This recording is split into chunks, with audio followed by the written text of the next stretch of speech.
Por que somos tão críticos e como a autocompaixão pode mudar a forma como reagimos à vida? Nós somos tão autocríticos por uma mistura de razões evolutivas, biológicas e culturais, que na verdade faziam muito sentido no passado, já que podiam, de certo modo, garantir a nossa sobrevivência num mundo onde a regra era matar ou morrer.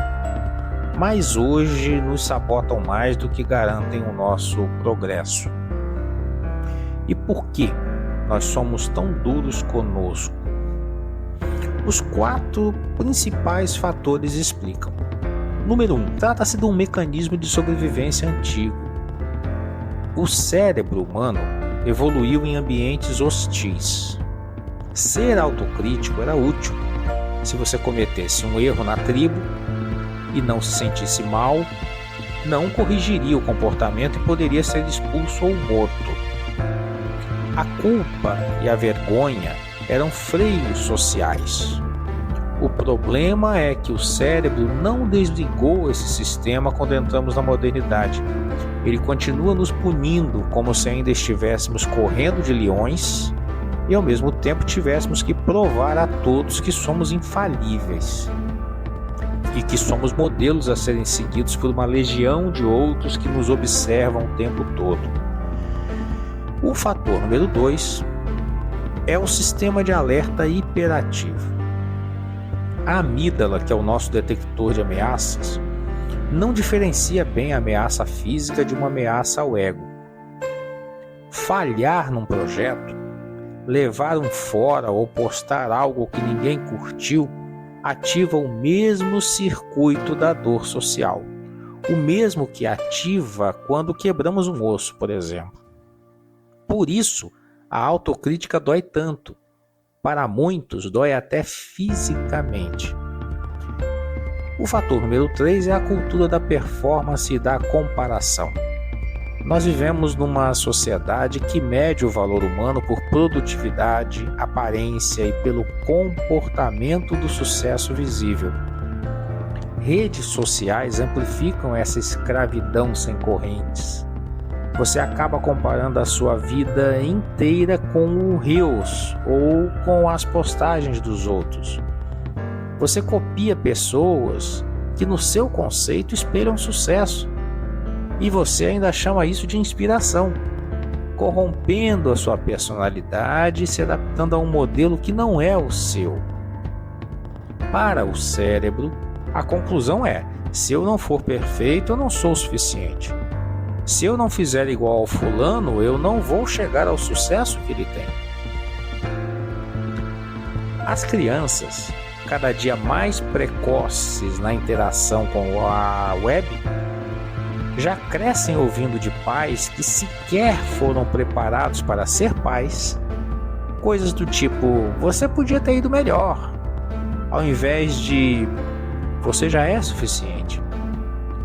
Ou você fez o melhor, meu filho, parabéns pelo esforço. Existe sempre aquela pressão indireta e às vezes até direta por desempenho excepcional.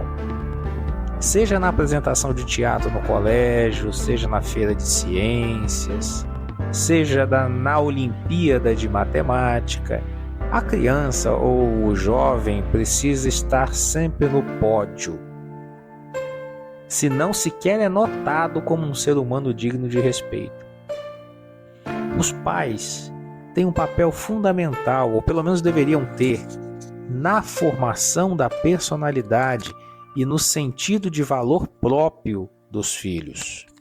E lógico, em decorrência de fatores como estes, passamos a ser vítimas do 4º ponto, que é determinante de nossa dureza conosco, que é o perfeccionismo como armadura.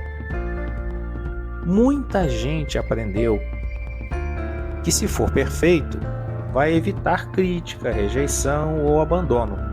Portanto, eu não posso de forma alguma errar. Eu preciso ser o exemplo perfeito. A autocrítica, nesse sentido, vira uma estratégia inconsciente de controle. Se eu me criticar primeiro, ninguém vai me machucar mais do que eu mesmo. E assim, Vivemos perseguindo um ideal de perfeição que nos escraviza ao ponto de nos adoecer emocionalmente e até fisicamente. Isto quando, por uma natural dificuldade de ser o perfeito, o jovem não se vê empurrado para os artifícios enganosos de prazer e sentido de completude, expressos pelas drogas ou pelas compulsões. Tenha certeza de uma coisa: isso tudo é muito sério. E como a autocompaixão pode mudar tudo? A autocompaixão é a prática de tratar a si mesmo com bondade, compreensão e com apoio nos momentos de sofrimento, momentos de falha ou momentos até de dificuldade, da mesma forma que se trataria um amigo querido, por exemplo. Em vez de criticar duramente ou ignorar a dor, a autocompaixão envolve reconhecer o próprio sofrimento com gentileza e aceitação. Ele é diferente da autoestima, que depende de comparações e conquistas. A autocompaixão é mais estável e não requer ser melhor que os outros. Ela não é autoindulgência, que é evitar responsabilidades, nem tampouco autopiedade, que é o fato de se vitimizar. Mas é uma forma saudável de lidar com a dor, promovendo o que se chama de resiliência emocional. A autocompaixão, segundo a pesquisadora Kristin Neff, que foi quem sistematizou essa compreensão, ela tem 3 pilares. O primeiro é a gentileza consigo mesmo, em vez da autocrítica. A humanidade comum, que é lembrar de que sofrer e errar faz parte do ser humano. E o terceiro é a atenção plena, observar a dor sem se afogar nela. E os efeitos são impressionantes e comprovados por centenas de estudos.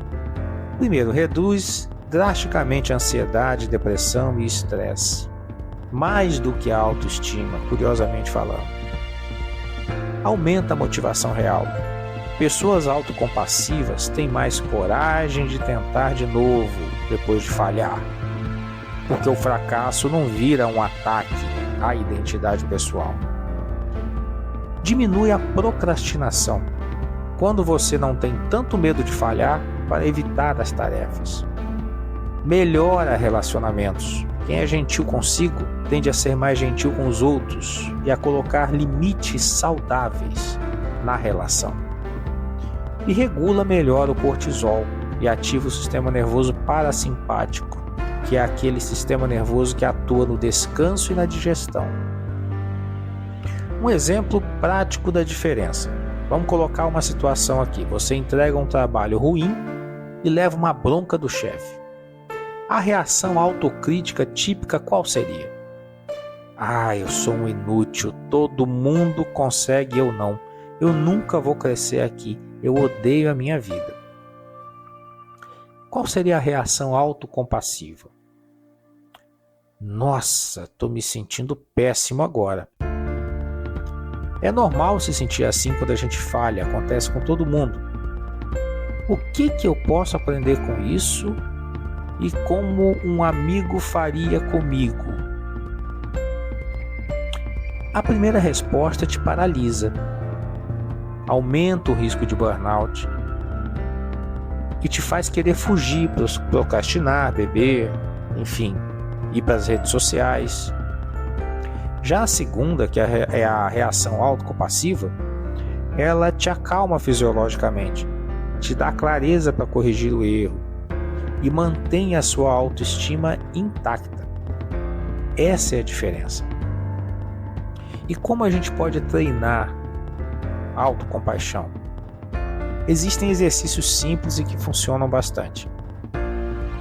Primeiro, fale consigo mesmo como se você falasse com um amigo querido.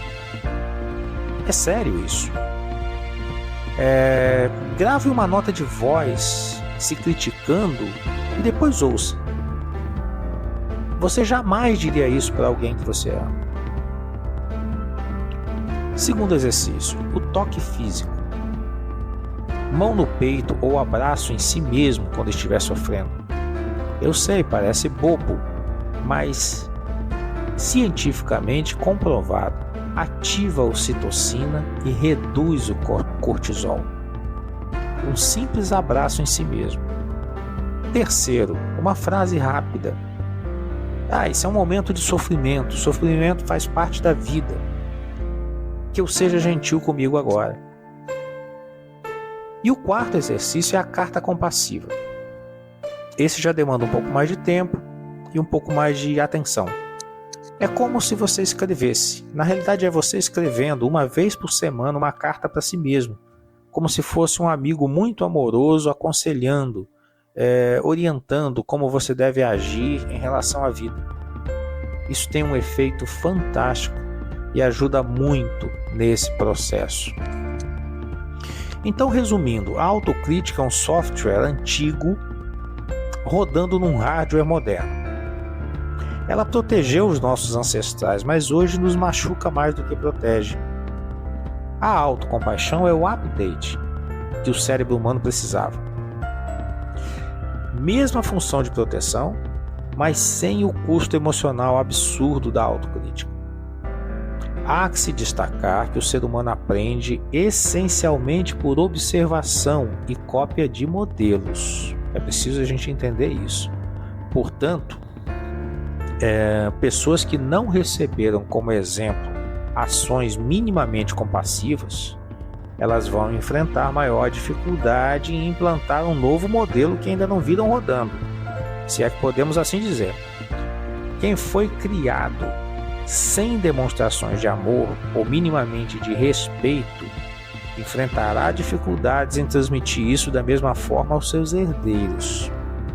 Traduzindo, quem não recebeu, não saberá entregar. Daí a importância de se reconhecer com autonomia ao ponto de ser capaz de romper com modelos ultrapassados de comportamento para poder transmitir aquilo de melhor que não recebeu para os seus filhos. Ou ensiná-los a ser e agir de forma diferente daquele modelo herdado. Quem nunca recebeu amor não saberá instintivamente transmiti-lo, se não se permitir aprender o que é e aceitar viver de uma forma amorosa.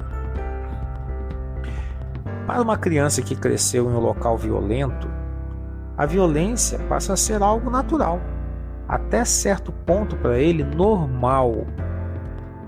Uma pessoa assim dificilmente conseguirá reconhecer na violência algo reprovável, por mais incrível que isso possa parecer, já que foi o que ele viu a vida toda acontecendo à sua volta. Daí o grande risco de se normalizar qualquer conduta, tornando-a aceitável aos olhos da sociedade. Você não precisa deixar de querer melhorar, só precisa parar de se odiar no processo. E paradoxalmente é quando você para de se odiar que realmente você melhora. Portanto, é preciso carinho consigo mesmo. É preciso cuidado conosco. Ao invés de nos tratarmos brutamente, sem o menor afeto ou sem o menor respeito por a gente mesmo. É a partir daí que toda a mudança acontece. Um abraço e até o nosso próximo encontro.